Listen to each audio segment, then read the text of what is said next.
नमस्कार साथियों, मैं मुकेश स्वागत करता हूं आपकी अपनी डेली करंट अफेयर की क्लास में, जो कि आज है 2 फरवरी और आज हमारा 5वां वीडियो है। ठीक है, तो हम इस सेशन को आगे बढ़ाते हैं।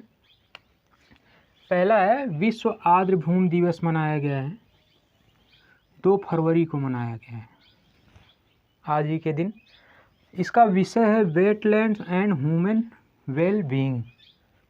Wetland and human well being. ठीक है, इसकी जो विश्व आर्द्रभूमि है, इसका मुख्यालय तो ईरान में है। ठीक है, मुख्यालय ईरान में है और स्थापना 1971 में की गई थी।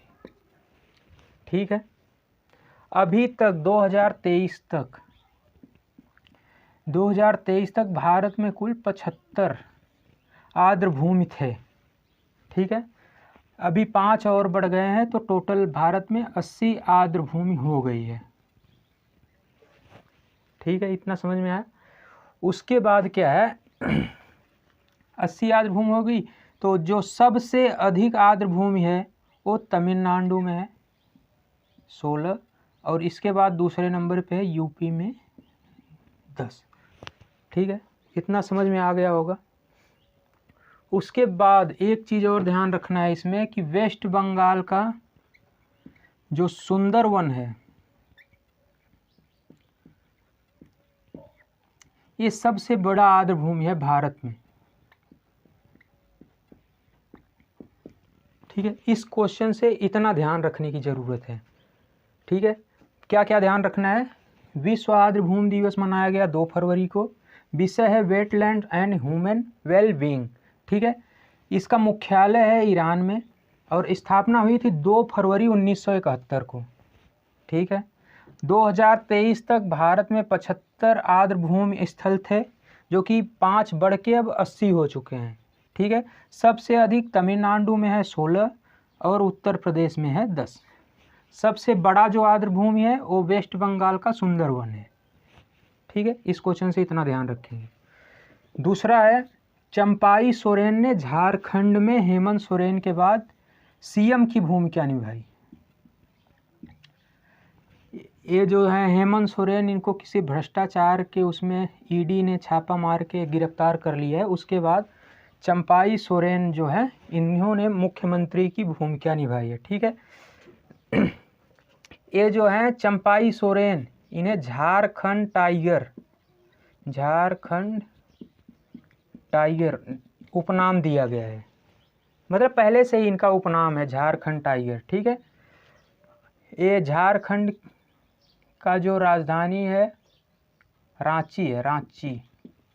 ठीक है, और यहाँ के जो राज्यपाल हैं वो हैं सीपी राधाकृष्णन। ठीक है, इस क्वेश्चन से इतना ध्यान रखेंगे। अगला है हमारा 37वां सूरज कुंड मेला 2024 फरीदाबाद में आयोजित हुआ है 2 फरवरी से। ठीक है, राष्ट्रपति जो हैं द्रौपदी मुर्मू जी ने इसका उद्घाटन किया है।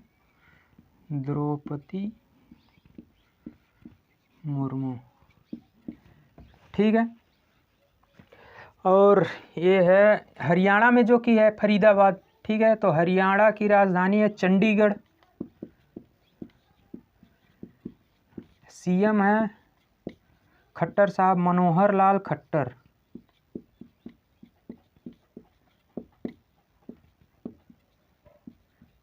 ठीक है, और राज्यपाल हैं सत्यदेव नारायण आर्य, श्री सत्यदेव नारायण आर्य। ठीक है, इस क्वेश्चन से इतना ध्यान रखेंगे। अगला है हमारा शेख हसीना ने ढाका में स्मारक अमर एकुशी पुस्तक मेला का किया है उद्घाटन। ठीक है, बस इसको ऐसे ध्यान रखना है कि स्मारक अमर एकुशी पुस्तक मेला 2024 का उद्घाटन किया गया बांग्लादेश में शेख हसीना द्वारा। ठीक है, इस बांग्लादेश का जो राजधानी है वो तो ढाका ही है, और जो करेंसी है वो है टका। ठीक है, अगला है भारतीय नौसेना ने 2024 को नौसेना नागरिकों का वर्ष घोषित किया गया। ठीक है, तो इसके जो मुख्य हैं नौसेना मुख्य, ये हैं एडमिरल आर हरि कुमार, ये है नौसेना प्रमुख, जो कि नौसेना ने इस वर्ष को कहा है नौसेना नागरिकों का वर्ष घोषित किया है। ठीक है, अगला है अंतरिम बजट से है, जो कि हमारी वित्त मंत्री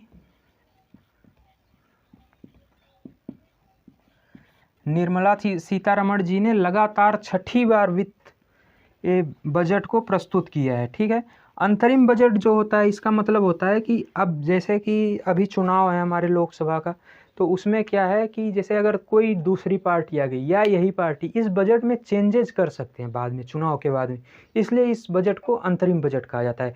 अंतरिम बजट पे एक वीडियो हम अलग से लाएंगे आज ही के डेट में। ठीक है, धन्यवाद, आप चैनल से जुड़े रहें।